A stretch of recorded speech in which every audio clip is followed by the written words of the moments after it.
Good evening, viewers, and welcome to my broadcast today. Today's date is June the 30th, 2024. And as usual, I am titling my broadcast Migrating to the US Useful Tips Part 5A. My name remains Paul. And so, very briefly today, I want to talk about the very initial stages or requirements or what you must do to obtain your F1 visas.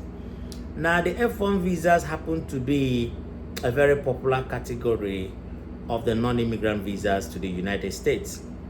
That has to do with your obtaining your student visas to proceed to the United States to come and study. And so as a result of that, I have divided my broadcast into sections. Reason because there are initial requirements, what you must do initially before you can proceed to the second part, which is making your applications to the US consulate in your own country. Okay? So it is very necessary that you appreciate what the initial requirements are that would qualify you to proceed to the second stage. So, meaning that if you are unable to get the first part, it is highly impossible for you to proceed to the second part. So that means for you to get to the second part, that is making your applications to the embassy in your home country to come to the United States to study on any student visas, you must get the first part sorted out. And so very briefly now, I want to list out what those initial requirements are. As a prospective student planning to come to the United States to study, what are the requirements? Let me assume that you are in Nigeria or in Ghana or in different parts of Africa or other parts of the world.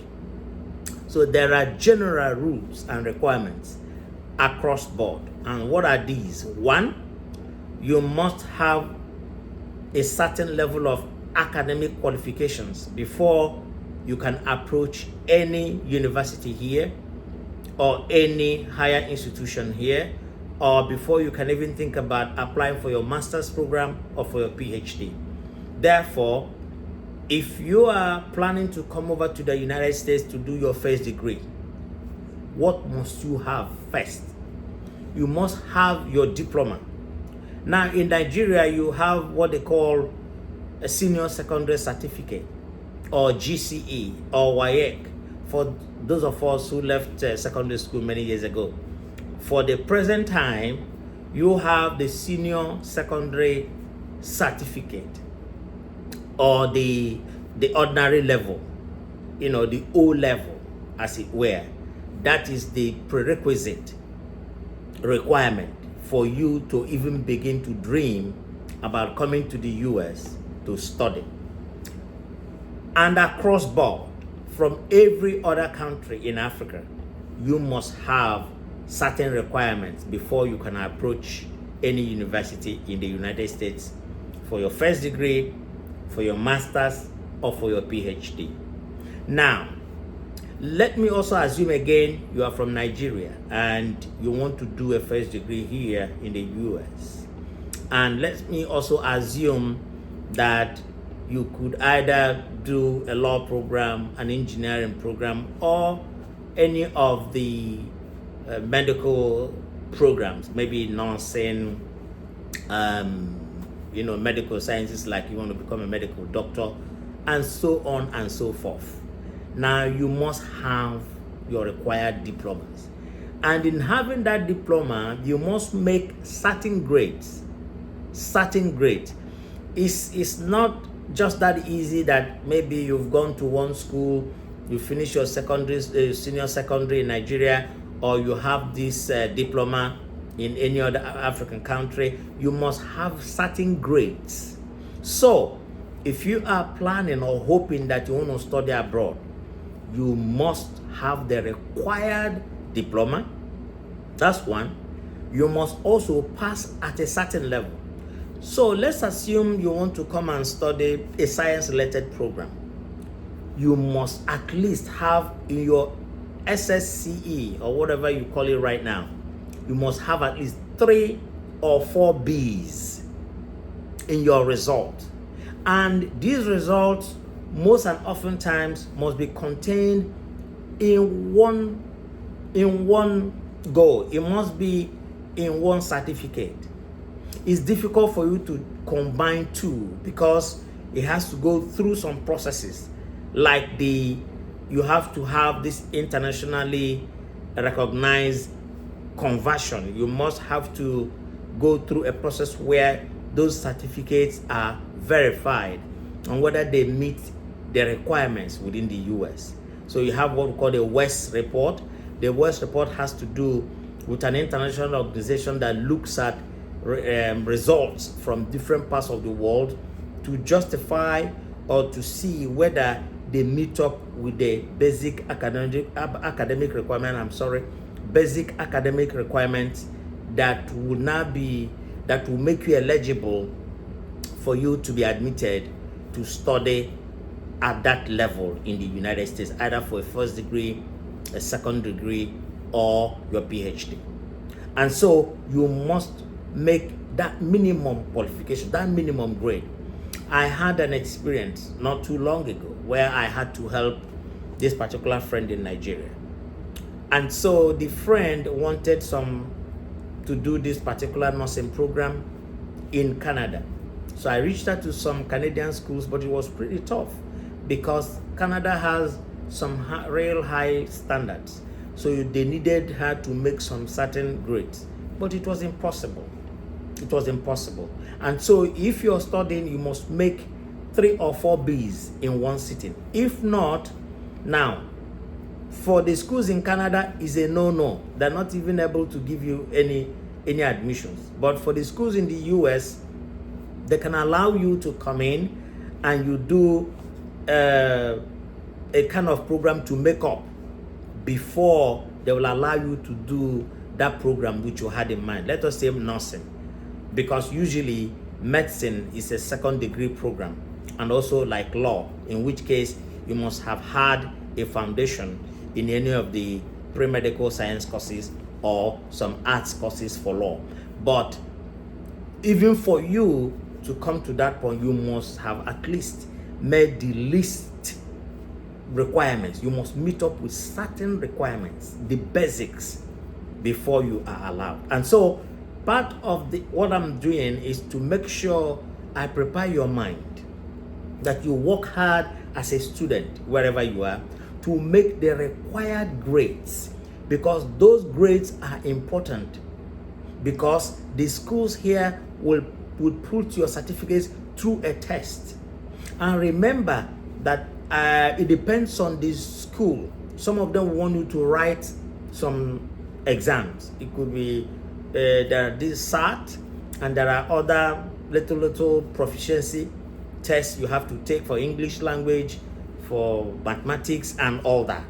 Okay, but some schools in the US will waive those ones if your diploma is good, if your SSCE result is good. They can waive some of those ones.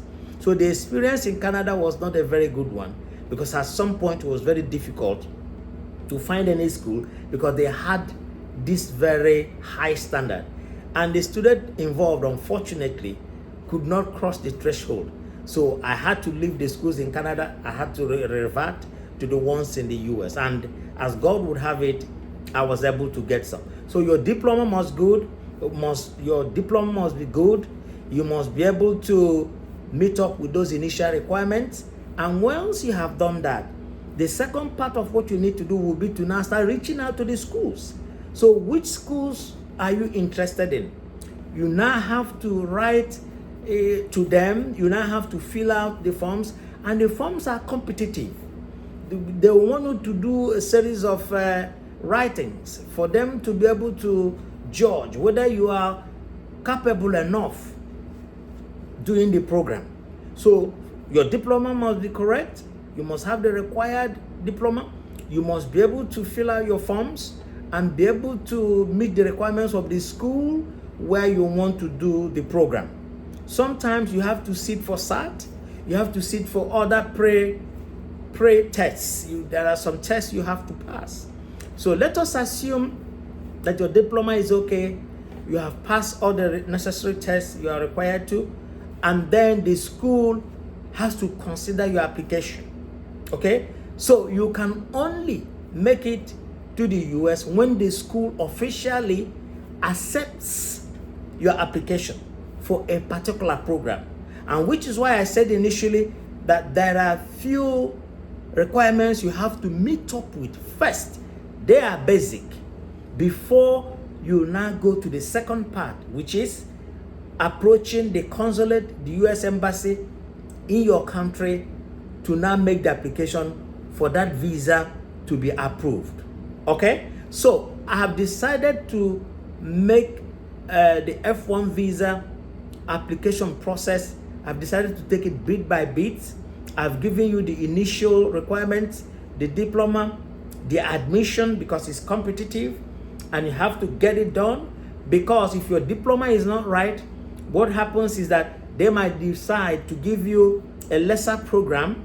That lesser program means you'll come in, do that program for a while, and they're able to determine whether you are capable enough before they will now allow you to proceed, further along the line. And so the diploma must be all right. You must be able to fill up the applications, be able to get the admissions, because it's tough. And in getting the admissions, you have to prove that you're capable of doing the studies. What do I mean? You must be able to prove to them that you have a good sponsor. You must be able to prove to them that you're able to return to your country when you finish. You must be able to prove to them that you're not going to be a liability. And so once you are able to convince the school that you are good enough, the school will now go on and issue you with their admission letter. They will give you an admission letter. That admission letter now qualifies you to now begin to make preparations for the second aspect, which is what are the requirements you need to now approach the US embassy in your country for your visa, for your student visa, for your F1 visa, for you to begin to make that arrangement so that you can attend your student visa interview in that consulate in your country. Okay? So I want to stop so far. So in my next video, I will now begin the second stage as to having gotten your admission later, is being confirmed. Then what are the requirements you need before you can now begin to make progress towards attending your visa interview in your home country. Until I come your way again, I remain Paul. Please follow me on TikTok, follow me on YouTube, follow me on Instagram, and follow me on Facebook. Now, I want to read your comments. Feel free to send a DM. Feel free to call me. I am available, and I can promise you it's something I have done severally. I'm able to get you good schools. I'm able to process that for you.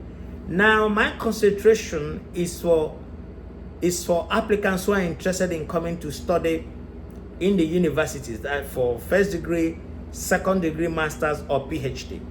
But if I see maybe prospective students from very good families who want to go high school, who want to go to high school here or to the grades, if I consider it is reasonable enough, I'm also able to help. But at this point, my concentration is for undergraduate students and also postgrad students, and then the PhD students. Okay, until I come your way again, I remain your very good friend Paul. Thank you, and God bless you. Bye.